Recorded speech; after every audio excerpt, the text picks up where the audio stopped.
Does your app have too much downtime? I'm going to show you a 5-step process that I used to help a team reduce their downtime by 98% over 18 months. By the end of this video, you'll have a systematic approach that you can apply to your web app in production, no matter what stack or framework you're running on. Here's our GitHub repo. Click the Opening Github Codespaces button, and we're going to create a new code space. This will set up the app. It's a Rails app that contains a cross-stitch previewing functionality. So we're going to run bin/serve, which will start the server, and here is the application. We're going to simulate uploading a sample pattern of the Mona Lisa. This next screen will show us the name of the pattern, so we can update it if we wish. We're not going to do that. We're just going to click Update Pattern, and it's going to generate a preview of the Mona Lisa. So far so good. We're going to upload a second sample pattern now of some puffins. And we're going to see nothing happens. So if we look at our error tracking software, we get this strange looking error here, mini magic error. We've got a magic must specify image size error message. We can see that it's somewhere in our code. It's in this app/models/pattern file, line 291 it looks like, in the add border to preview method. Can I figure out what is going on just by looking at this stack trace? I don't think so. There's just not enough data here to go off. After looking at these kind of problems for a long time, I evolved a 5-step process to debug them. The first step is to answer a question that is interesting to you. Next, we're going to define the data we want to collect to answer that question.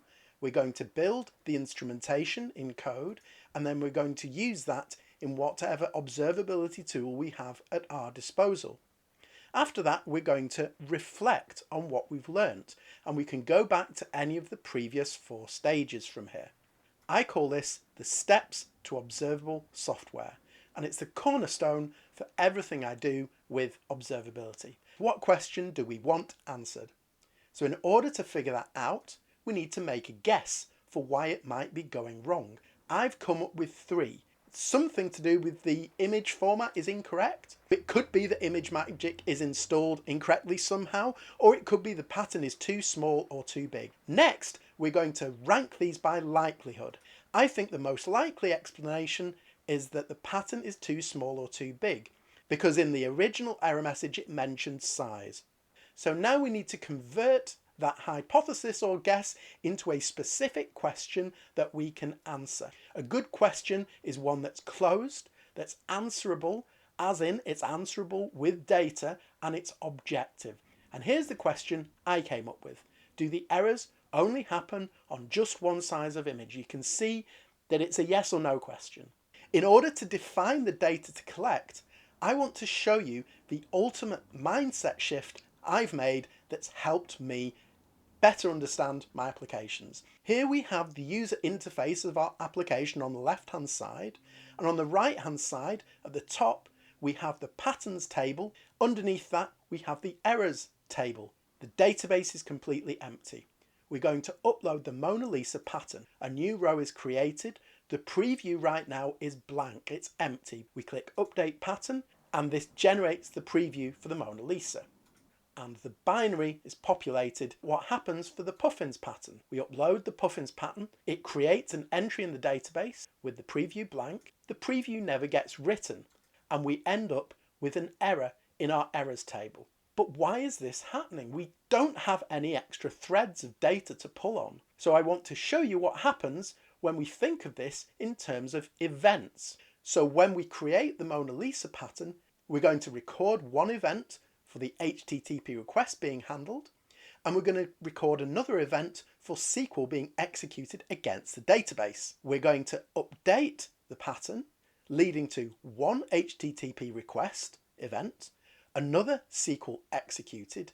Meanwhile, that's going to enqueue the job to create the preview, and when the job is done, there'll be another event which is job performed.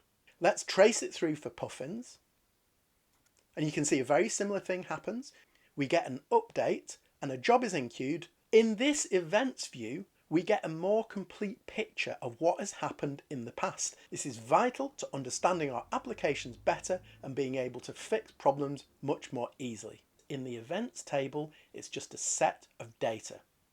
We can query that very much in the same way that we can query state. It's just another database table. That's the way of thinking about it. An event has two things that we're interested in. There's the name and there's a payload. A technical event might be a background job enqueued. Another example, HTTP request handled. And instead of recording very technical events, we can record business events, domain events like invoice created, customer paid. Back to our question, do the errors only happen on just one size of image? We want something around the pattern preview was added, and the attributes should be the height, the width, and whether it has an error or not, and that will help us answer our question. So here's what that might look like in a SQL statement. Next thing we're going to do is build that instrumentation. We're going to talk about what data type we need to use. We're going to then talk about how we name the attributes and how we name the events, and then we're actually going to build it in code. Traces, logs, and metrics, they're three pillars of observability. They're not three pillars. They're three data types. Here's what a trace would look like.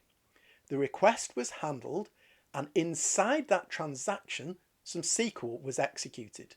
The next request executed some SQL, enqueued a job, and performed a job. Then on to the puffins pattern. Events are nested within other events. Logs take this same stream of events and remove that context. And finally, metrics summarize those events. So here's how it breaks down. Hierarchy or context is only supported by traces. Events are only supported by traces and logs, and yet all three can summarize. Logs are easier to get started with than traces, and yet they're more detailed than metrics. So we're going to start with logs. Next, we're going to talk about naming. We want a standard set of names for our events and for our attributes. So to do this, we're going to turn to OpenTelemetry. OpenTelemetry is a set of standards that define how we do observability. There are many different sections to OpenTelemetry. It's kind of a blanket term, but one of the aspects is these things called semantic conventions, which set some conventions up for how attributes are named. So here are the attributes we want to name: the event name, the height, the width, and the error. I have a name-spaced event name, starting with the company. My company is joyfulprogramming.com, so I'm going to reverse it and shorten it, com.jp. The app here is called cross-stitching, but I'm going to shorten that to CS. The model that we want to instrument here is the pattern. The object is the preview that's been added. So that is the event name that I want. Next, we're going to talk about the attributes. In OpenTelemetry semantic conventions, this is named log level. For the width and height, we're going to follow a similar pattern to what we did before. We're going to open up the pattern model, which, as we saw, was where the error happened. We're going to go to the method, which was called add border to preview. Some example code is in the README, so we're going to open that up and copy and paste that code in there. We've got the event name and we've got the width and the height. We do the same thing for when an exception happens. We rescue that exception. You can see here logger.error, and we send through the same attributes. This will set our log level and define whether there was an error or not. Next, we're going to go to step 4, which is use. Back to our question, do the errors only happen on just one size of image? We're going to answer this using this SQL query. We're going to go into our observability tool. This video is vendor neutral. I'm going to use Dynatrace, but you can use any observability tool you would like. So here we are in Dynatrace, and we're going to go to the logs. We're going to query for the last 15 minutes of logs so that we're not getting extraneous logs and getting confused. we're going to go back into the app and we're going to run a script I created called bin hammer. This simulates users uploading various different patterns to the app.